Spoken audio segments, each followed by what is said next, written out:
नमस्कार। आज के इस एक्सप्लेनर में हम भारत के उस विशाल और अक्सर बेहद जटिल लगने वाले औद्योगिक परिदृश्य को डीकोड करने वाले हैं। किसी भी उभरती हुई अर्थव्यवस्था का औद्योगिक ढांचा बहुत बड़ा और उलझावा होता है ना? खैर, आज हम इस पूरी व्यवस्था की परतों को खोलेंगे और उन मूल इंजनों को करीब से जानेंगे जो वास्तव में देश को चला रहे हैं। चलिए शुरू करते हैं।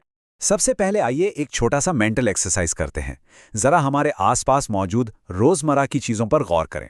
चाहे वो रसोई में इस्तेमाल होने वाली स्टील की एक साधारण सी चम्मच हो या फिर हाथों में मौजूद एकदम लेटेस्ट स्मार्टफोन। ये चीजें आखिर आती कहाँ से हैं? एक तेजी से विकसित हो रहे राष्ट्र के आर्थिक इंजन को असल में ऊर्जा कहाँ से मिलती है?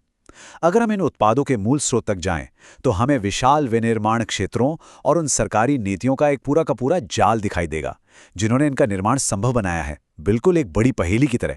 तो आज का हमारा रोड मैप कुछ इस तरह रहेगा। हम सबसे पहले उद्योगों के वर्गीकरण को समझेंगे, फिर प्रमुख औद्योगिक क्षेत्रों का दौरा करेंगे, उसके बाद औद्योगिक नीतियों के विकास पर नजर डालेंगे और अंत में आधुनिक विनिर्माण पहलों की बात करेंगे। एकदम बेसिक से लेकर गवर्नमेंट इंजन तक की ये पूरी जर्नी होने वाली है। आइए सीधे अपने पहले पड़ाव पर चलते हैं, भारत के उद्योगों का वर्गीकरण। आगे के सफर के लिए ये बुनियादी ढांचा समझना बहुत जरूरी है।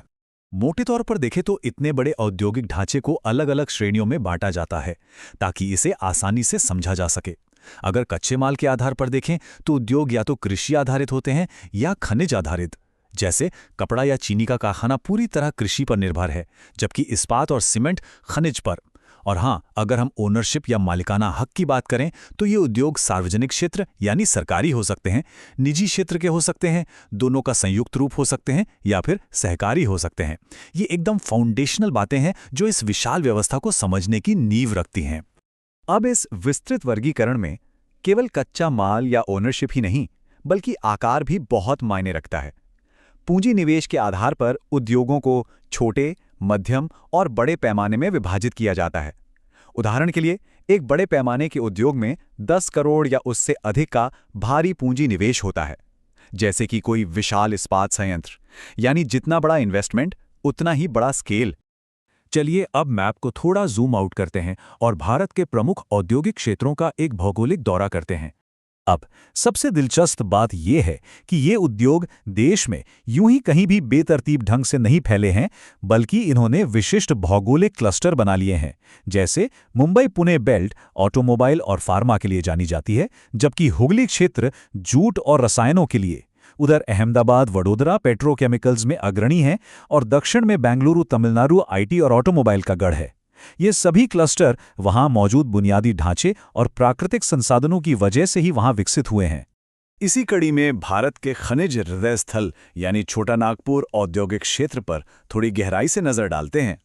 झारखंड, उड़ीसा और पश्चिम बंगाल में फैले क्षेत्र को इसका लौह धातु और कोयले का भंडार बेहद खास बनाता है।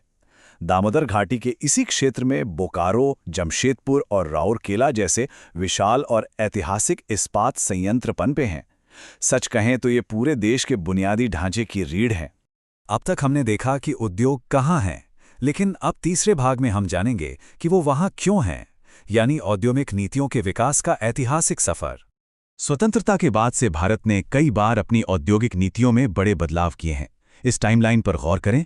1948 में पहली नीति आई जिसने एक मिश्रित अर्थव्यवस्था की नींव रखी। फिर 1956 में दूसरी नीति आई। 1977 और 1980 में लघु उद्योगों पर खास ध्यान दिया गया और अंततः 1991 में उदारीकरण का वो ऐतिहासिक दौर आया जिसने सब कुछ बदल दिया। इन 6 प्रमुख नीतिगत बदलावों ने ही तय किया कि किन उद्योगों पर सरकार का नियंत्रण होगा और किन में निजी क्षेत्र को आज़ादी मिलेगी। इन सब में सबसे महत्वपूर्ण बात यह है कि 1956 की औद्योगिक नीति सबसे व्यापक थी। इसे अक्सर भारत का आर्थिक संविधान भी कहा जाता है। इसने न केवल देश की दूसरी पंचवर्षीय योजना की नींव रखी, बल्कि पीसी महालनोबिस मॉडल के तहत भारी मशीन निर्माण में राज्य की भूमिका को सर्वोच्च प्राथमिकता दी। असल में इसका सीधा सा उद्देश्य देश को लंबी अवधि के उच्च विकास पथ पर ले जाना था। अब चलिए इन नीतियों के असर को आंकड़ों के जरिए देखते हैं।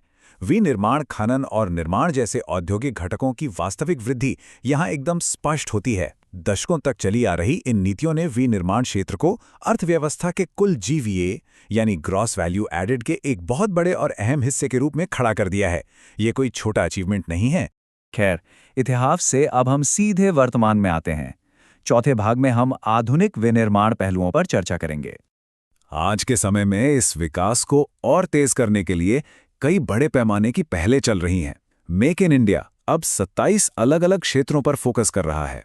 इसके अलावा 2020 में लाई गई प्रोडक्शन लिंक्ड इंसेंटिव यानी PLI योजना का सीधा लक्ष्य ग्लोबल सप्लाई चेन में भारत का दबदबा बनाना है। राष्ट्रीय सिंगल विंडो सिस्टम जैसी शानदार पहलों से व्यापार में आसानी हो रही है और राष्ट्रीय औद्योगिक गलियारा विकास कार्यक्रम भविष्य के स्मार्ट इंडस्ट्रियल शहरों का निर्माण कर रहा है। सच में इन पहलों का स्केल बिल्कुल अभूतपूर्व है और इन नीतियों का सीधा असर लक्षित क्षेत्रों में साफ दिखाई दे रहा है। ये पाई चार्ट दिखाता है कि कैसे आधुनिक नीतियां प्रत्यक्ष विदेशी निवेश या FDI को बड़ी मात्रा में आकर्षित करने में सफल रही हैं। कंप्यूटर सॉफ्टवेयर, हार्डवेयर और सर्विस सेक्टर में विदेशी इक्विटी का जो विशाल प्रवाह आ रहा है, वो इस बात का पक्का सबूत है कि भारत दुनिया भर के निवेशकों को सफलतापूर्वक अपनी ओर खींच रहा है। इसी विकास यात्रा में एक और बहुत ही दिलचस्प कॉन्सेप्ट सामने आता है, नवरत्न कंपनियों का। ये असल में वो उच्च प्रदर्शन करने वाले सरकारी उपक्रम हैं जिन्हें काम करने की विशेष आज़ादी दी गई है।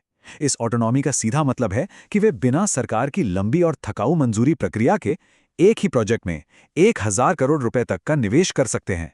ये वित्तीय स्वतंत्रता उनके काम करने के तरीके में एक असली गेम चेंजर साबित हुई है। शुरुआत में ये 9 रत्न थे, लेकिन अब इनकी संख्या बढ़कर 26 हो गई है। अगर हम 2025-26 की लिस्ट को देखें तो इनमें भारत इलेक्ट्रॉनिक्स लिमिटेड BEL जैसी रक्षा क्षेत्र की दिग्गज कंपनियां शामिल हैं। साथ ही कंटेनर कॉरपोरेशन और रेल विकास निगम लिमिटेड RVNL जैसी संस्थाएं भी हैं जो देश के विशाल लॉजिस्टिक नेटवर्क को संभालती हैं। ये कंपनियां सिर्फ स्थिरता का प्रतीक नहीं हैं, बल्कि देश के रणनीतिक विकास को मजबूती से आगे भी बढ़ा रही हैं।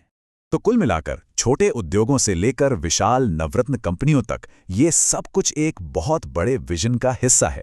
अब जाते जाते सोचने वाली बात यह है कि तेजी से विकसित होती इन नीतियों, लगातार फैलते औद्योगिक गलियारों और 26 सशक्त नवरत्न कंपनियों की आक्रामक वृद्धि के साथ वर्ष 2050 तक इस राष्ट्र का औद्योगिक मानचित्र आखिर कैसा दिखेगा। आज के इस एक्सप्लेनर का हिस्सा बनने के लिए धन्यवाद। उम्मीद है कि इस चर्चा से भारत के उस विशाल औद्योगिक इंजन को गहराई से समझने में मदद मिली होगी जो दिन रात देश को आगे बढ़ा रहा है।